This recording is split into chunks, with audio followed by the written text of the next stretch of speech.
اعوذ باللہ من الشیطان الرجیم بسم اللہ الرحمن الرحیم یوم تبلی السرائر فما لہ من قوت ولا ناصر قال النبی صلی اللہ علیہ وسلم من ستر مسلما سترہ اللہ فی الدنیا والآخرہ۔ صدق اللہ العظیم۔ میرے واجب الاحترام ساتھیوں، سامعین و ناظرین، آج ہر شخص پریشان ہوا کھڑا ہے کہ واٹس ایپ نے اپنا ڈیٹا فیس بک کے حوالے کرنے کی بات کیا کی کہ ہر ایک کو جان کے لالے پڑ گئے، کہیں میرے باطن ظاہر نہ ہو جائے، کہیں میرے میسیجز عام نہ ہو جائیں، کہیں میری پرائیویسی نہ کھل جائے۔ میں نے میرا موبائل میرے بچے، میری بیوی، میرے دوست، میرا کوئی بھی کسی وقت کہیں بھی اٹھا سکتا ہے۔ ہم ایسی پرائیویسی لگائیں ہی کیوں کہ جو آج ہم دو دوستوں کے سامنے ہمارا موبائل کوئی کھولے تو ہمیں پریشانی کا شکار ہو جائیں، یا ہم یہ پریشان کہ فیس بک پہ ہمارا ڈیٹا چلا جائے، ہمارا کیا حال ہوگا، اس پریشانی کا کیا عالم ہوگا جس کے بارے میں قرآن نے نقشہ کھینچا، یوم تبلی السرائر فما لہ من قوت ولا ناصر۔ جس دن راز تو ایسے کھولے جائیں گے کہ اس دن قوت ولا ناصر، کوئی طاقتور، یہاں تو چل جاتی ہے نا کسی کی سفارش، یہاں طاقت کام آ جاتی ہے، ناکے پہ روک دیا جائے تو تعارف ہو جائے، طاقت سامنے آ جائے، عہدہ سامنے آ جائے، میں کرنل کا بیٹا، میں کرنل کی بیوی، وغیرہ وغیرہ، تو وہ تو جان چھٹ جاتی ہے۔ ولا قوہ، اللہ فرماتے ہیں اس دن نہ طاقت کام آئے گی، ولا ناصر، نہ وہاں تمہارا کوئی مددگار ہوگا۔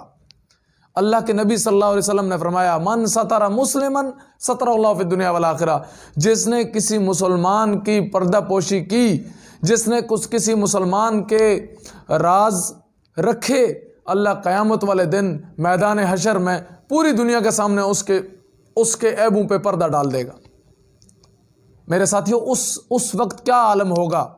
کہ جس کے بارے میں قرآن سورہ یاسین فرما رہی ہے، الیوم نختم علی افواہہم وتکلمنا ایدیہم، کہ جس وقت زبان کو تالا لگ جائے گا، وتکلمنا ایدیہم، جس وقت تمہارے ہاتھ باتیں کریں گے، تمہارے ہاتھ کہیں گے اس نے ہم سے یہ گناہ کروایا، تمہاری آنکھیں کہیں گی ہم سے یہ گناہ کروایا، تمہاری زبان، تمہاری ٹانگیں، تمہارا پیٹ، جسم کا ہر حصہ، ہر عضو کو اللہ کہے گا کہ تم بولو اس نے تم سے کیا گناہ کروایا۔ آج ہم واٹس ایپ پرائیویسی فیس بک پہ جانے کے لیے ہم پریشان، واٹس ایپ ڈیٹا ادھر چلا گیا تو پرائیویسی کہیں ظاہر نہ ہو جائے، تو کیوں ہم ایسے کام ہی چھوڑ دیں کہ جس کی وجہ سے نہ ہمیں دنیا میں شرمندگی اٹھانی پڑے، نہ آخرت میں شرمندگی اٹھانی پڑے۔ تو میرے ساتھیوں، آپ کو مجھے چاہیے کہ ہم اپنی نوجوان نسل کو ہم بچا نہیں سکتے گناہوں سے، لیکن ترغیب ضرور دے سکتے ہیں،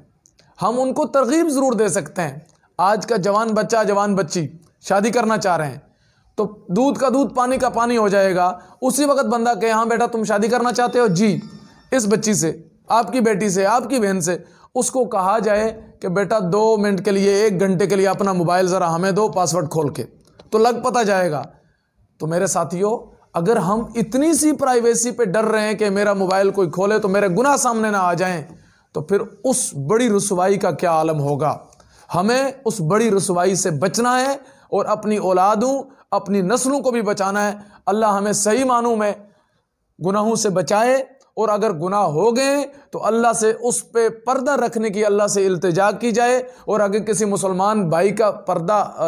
گناہ ہو چکا ہے تو اس پہ بھی ہم سب کو توبہ استغفار کرنا چاہیے اور دوسرے کے گناہوں پہ پردہ ڈالنا چاہیے۔ اگر ہم نے دوسرے کے گناہوں پہ پردہ ڈالا تو نبی کریم صلی اللہ علیہ وسلم کا فرمان ہے، من ستر مسلمن، جس نے کسی مسلمان بھائی کا ستر رکھا، پردہ رکھا، راز رکھا، سترہ اللہ فی الدنیا والآخرہ، اللہ اس کے دنیا میں بھی آخرت میں بھی پردہ فرمائیں گے،